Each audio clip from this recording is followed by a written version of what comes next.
नमस्कार दोस्तों, स्वागत है आप लोगों का हमारे चैनल मैथ्स मेकर में। तो आज हम लोग मैथ्स के कुछ अति महत्वपूर्ण प्रश्न करने वाले हैं। सभी क्वेश्चन हमारा एग्जाम ओरिएंटेड है। सभी क्वेश्चन हमारा रेलवे और एसएससी में बार बार पूछा गया प्रश्न है। ये क्वेश्चन हमारा देखिए रेलवे जूनियर इंजीनियर 2019 के एग्ज़ाम में पूछा गया प्रश्न है। ये देखिए हमारा एसएससी सीएचएसएल के एग्ज़ाम में पूछा गया प्रश्न है। और ये देखिए हमारा रेलवे एनटीपीसी 2021 में पूछा गया प्रश्न है। और ये क्वेश्चन हमारा रेलवे जूनियर इंजीनियर 2019 में पूछा गया प्रश्न है। तो सभी क्वेश्चन हमारा प्रीवियस ईयर क्वेश्चन है। तो वीडियो के लास्ट तक बने रहिएगा। कहीं भी किसी प्रकार का कोई भी दिक्कत हो किसी भी क्वेश्चन में तो कमेंट करके पूछ लीजिएगा। ये भी क्वेश्चन का देखिए डायरेक्ट चाहे तो शॉर्ट तरीका बना के इसका आंसर डायरेक्ट 0 टिक कर सकते हैं, लेकिन कैसे होगा वो अभी आप लोगों को हम बताने वाले हैं। ठीक है, तो देखिए ये तो मेरा सिंपल क्या लिखा हुआ है 3 + √8, तो लिख देंगे 3 + √8। ठीक है, लिख दिए। फिर क्या है प्लस का साइन है तो फिर प्लस का साइन दिए। अब यहाँ पे क्या बच गया, यहाँ पे बच गया 1/3 - √8। कितना बच गया 1/3 - √8। बटा आ गया, तो जब भी बटा आता है तो हमेशा हम लोग क्या करते हैं रेशनलाइजेशन परिमेयकरण करते हैं। रेशनलाइजेशन करते हैं।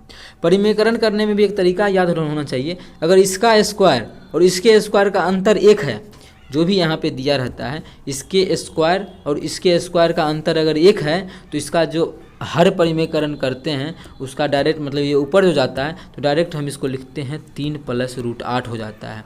अगर यहाँ पे जो भी अगर -√8 है तो ऊपर जाकर प्लस हो जाएगा और दोनों के बीच का अंतर है तब 1। वो कैस का है इतना क्यों होता है वो देखिए। कितना है ये पूरा को लिख लेते हैं। कितना है 1/3 - √8 यही है। इसमें 3 + √8 से गुना परिमेयकरण ऐसे ही करते हैं। 3 + √8 से गुना करेंगे, नीचे में भी 3 + √8 से क्या करेंगे गुना करेंगे बराबर। इसको अगर सॉल्व करें तो ऊपर का को गुना करेंगे 1 से, तो ऊपर में क्या बच जाएगा, ऊपर में बच जाएगा 3 + √8 बच जाएगा बटा। नीचे में क्या एक बार सेम चीज़ है दोनों, बस एक बार प्लस है और एक बार माइनस है, तो क्या हो गया a + b। देखिए a - b × a + b, तो क्या होता है a² - b²। a² मतलब 3 का स्क्वायर 9, √8 का स्क्वायर 8। ये दोनों को घटाएंगे तो कितना आ जाएगा 1, और नीचे में जो 1 का कोई वैल्यू होता नहीं है तो नीचे में आ गया 1। तो क्या बच गया, इसको सॉल्व करने के बाद मतलब इसी चीज़ को हम चाहे तो लिख सकते हैं कितना 3 + √8, तो लिख दिए 3 + √8। ठीक है, ये मेरा इसका हो गया काम खत्म। अब हमको एक चीज़ और बचा हुआ है क्वेश्चन में, क्या ये माइनस वाला तो गुना करेंगे माइनस से क्या हो जाएगा -6, इसको करेंगे माइनस से गुना तो क्या हो जाएगा -4√2, इतना हो जाएगा। इसको सॉल्व करेंगे। देखिए जो सेम जाति का है सब एक साथ जोड़ देते हैं। 3 और 3 6, और 6 में 6 गया 0, तो कितना लिख सकते हैं इसको 3 और 3 6, 6 में 6 गया 0। √8 कितना हो जाएगा 2√8, और 2√8 हो गया ना 2√8। यहाँ पे क्या है 4√2। अब देखिए क्या यहाँ पे आ गया 2√8। √8 को हम √8 आ गया ना, तो √8 को लिख सकते हैं कितना 4 × 2 √8 ही हो गया। और घटा इधर क्या, इधर हमारा है 4√2, तो 4√2। ठीक है, इसको सॉल्व करेंगे तो 4 का वर्गमूल क्या होता है, 4 का वर्गमूल 2 होता है, तो बाहर निकल जाएगा तो क्या हो जाएगा 2 दूना 4, अंदर में √2 बच जाएगा। घटा यहाँ भी क्या है, यहाँ भी हमारा है 4√2। 4√2 से 4√2 खत्म हो गया। जब 4√2 से 4√2 खत्म हो जाएगा तो इसका कितना आ जाएगा 0 आ गया। तो 0 हमारा किस ऑप्शन में है, हमारा ऑप्शन सी में है 0, तो ऑप्शन सी हमारा बिल्कुल करेक्ट आंसर हो जाएगा। कौन सा ऑप्शन, ऑप्शन सी। उम्मीद करते हैं दोस्तों समझ में आ गया होगा। ये इस क्वेश्चन का सबसे आसान तरीका था, सबसे बेहतरीन तरीका था कि आप लोग देख के बता सकते हैं कि इसका आंसर 0 होगा। ठीक है, उम्मीद करते हैं दोस्तों समझ में आ गया होगा। ये क्वेश्चन हमारा RRB JEE 2019 में पूछा गया प्रश्न है। चलिए अगला क्वेश्चन करते हैं, क्वेश्चन नंबर 2। देखिएगा क्वेश्चन नंबर 2 क्या है, जो कि हमारा SSC CHSL में पूछा गया प्रश्न है 2017 में। ठीक है, क्वेश्चन देखिएगा क्या है, A और B एक साथ 15 दिनों में एक काम करते हैं। कौन कौन है, ए है A और B एक साथ कितना दिन में को टोटल काम कर लेता है 15 दिन में, ऐसा दिया हुआ है। ठीक है, आगे बढ़ते हैं। A अकेले काम करते हुए उसे 20 दिनों में पूरा कर सकता है। A अकेले उस काम को लगा देते हैं, A को अकेले उस काम में, तो वो इसको 20 दिनों में पूरा कर सकता है। बी को अकेले उस काम का आधा भाग काम करने में कितना दिन लगेगा। आधा भाग काम, टोटल काम जितना भी है उसका आधा भाग काम को करने में बी कितना समय लेगा वो हमको बताना है। तो देखिएगा पहले निकालते हैं कि टोटल काम है मेरा कितना, तभी तो आधा काम का पता चलेगा।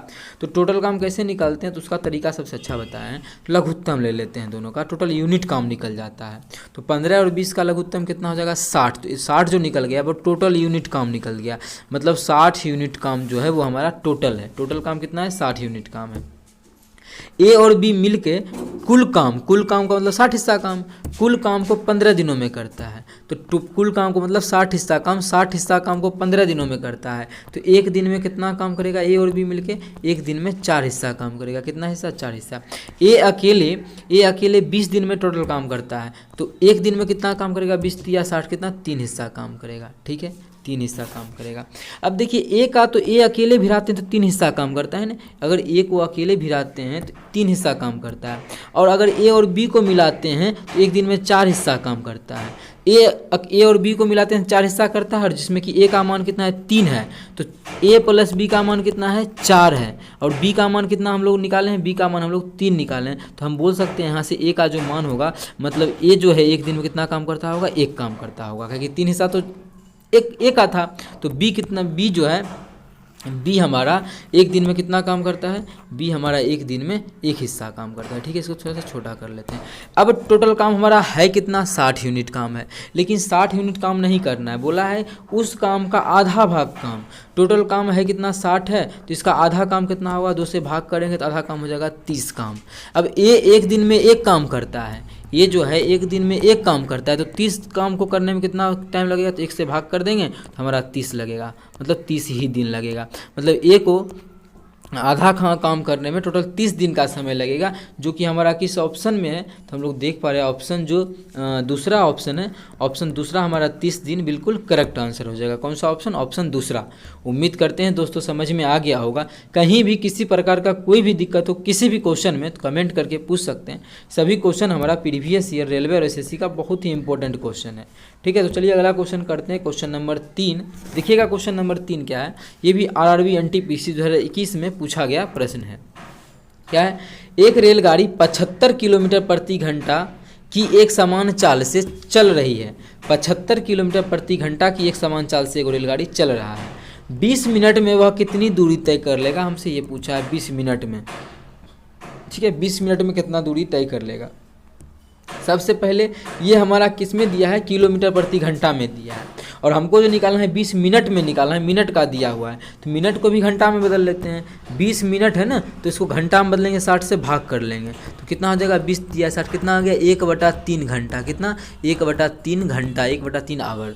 ठीक है, अब निकालना हमको क्या है, दूरी निकालना है। तो दूरी बराबर फॉर्मूला क्या होता है, चाल गुना समय। चाल क्या है, चाल है 75 किलोमीटर प्रति घंटा के स्पीड से जा रहा है, गुना समय। समय कितना बोल रहा है, 1/3 घंटा, मतलब 20 मिनट में, 20 मिनट का मतलब 1/3 घंटा में। तो 1/3 घंटा में कितना दूरी तय करेगा, इसको काटेंगे तो आ जाएगा 25 या 75, 25 मतलब 1/3 मतलब 20 मिनट में वो कितना किलोमीटर जाएगा, 25 किलोमीटर का दूरी तय करेगा। तो 25 किलोमीटर हमारा किस ऑप्शन में है, तो हम लोग देख पा रहे हैं 25 किलोमीटर ऑप्शन नंबर डी में है। किस में है, ऑप्शन डी में है। तो ऑप्शन डी हमारा बिल्कुल करेक्ट आंसर हो जाएगा। कौन सा ऑप्शन, ऑप्शन डी। उम्मीद करते हैं दोस्तों समझ में आ गया होगा। कहीं भी किसी प्रकार का कोई भी दिक्कत हो किसी भी क्वेश्चन में तो कमेंट करके पूछ सकते हैं। ये आपका अपना चैनल है मैथ्स मेकर। चलिए अगला क्वेश्चन करते हैं। क्वेश्चन नंबर 3 देखिएगा। Question number 4। क्वेश्चन नंबर 4 क्या है, एक पुस्तक का मूल्य पहले 25% बढ़ाया गया और फिर उसे 20% कम कर दिया गया, इसके वास्तविक मूल्य में होने वाला परिवर्तन क्या है। इसका जो वास्तविक मूल्य है उसमें कितना का परिवर्तन होगा ये पूछा है। इसका बहुत सारा तरीका है, जैसे मन वैसे बना सकते हैं, लेकिन एक सिंपल तरीका हम बताते हैं जो कि आप लोगों के लिए शॉर्ट ट्रिक रहेगा।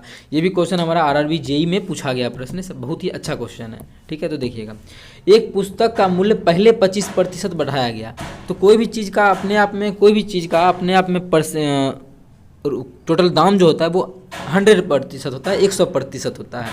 तो मानिए इसका भी जो टोटल अपने आप में दाम है, उस पुस्तक का भी दाम कितना था, 100% था। कितना था, 100%। इस दाम को पहले 25% का किया गया, बढ़ा दिया गया था तो 100%, लेकिन पहले इसका दाम क्या कितना बढ़ा दिए, 125 कर दिए। कितना, 125 का दाम बढ़ा के कर दिए 125, ठीक है। और फिर उसे 20% कम कर दिया गया, फिर इसको 20% कम कर दिए। अब जो उसका दाम है कितना है, 125 है। अब इसमें 20% का कमी करेंगे तो 20/100 मतलब इतना कम कर देंगे।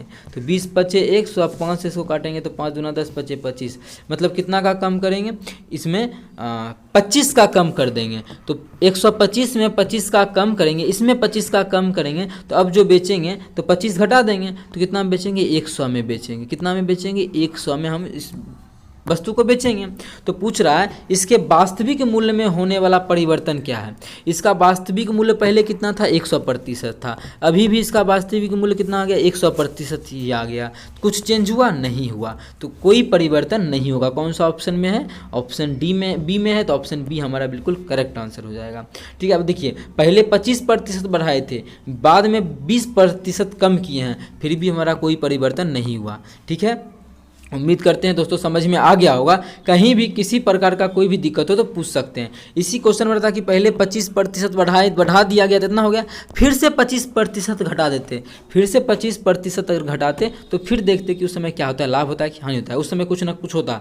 अगर 25% बढ़ाया गया फिर 25% घटाया गया तो उस समय लाभ हानि कुछ ना कुछ होता है। ठीक है। तो आप लोग इस क्वेश्चन को, उस क्वेश्चन को भी चाहें तो इसी प्रकार से समझ के बना सकते हैं। उम्मीद करते हैं समझ में आ गया होगा। कहीं भी किसी प्रकार का कोई भी दिक्कत हो किसी भी क्वेश्चन में तो कमेंट करके पूछ सकते हैं। ये आपका अपना चैनल है मैथ्स मेकर। चलिए अगला क्वेश्चन करते हैं, क्वेश्चन नंबर, बस ये हमारा लास्ट क्वेश्चन था। कहीं भी किसी प्रकार का कोई भी दिक्कत हो तो पूछ सकते हैं। और वीडियो अगर अच्छा लगा, क्वेश्चन समझ में आया तो अपने सभी दोस्तों के साथ इस वीडियो को ज़्यादा से ज़्यादा शेयर करें। चलिए मिलेंगे नेक्स्ट वीडियो में इसी प्रकार का बेहतरीन क्वेश्चन लेके। Thank you.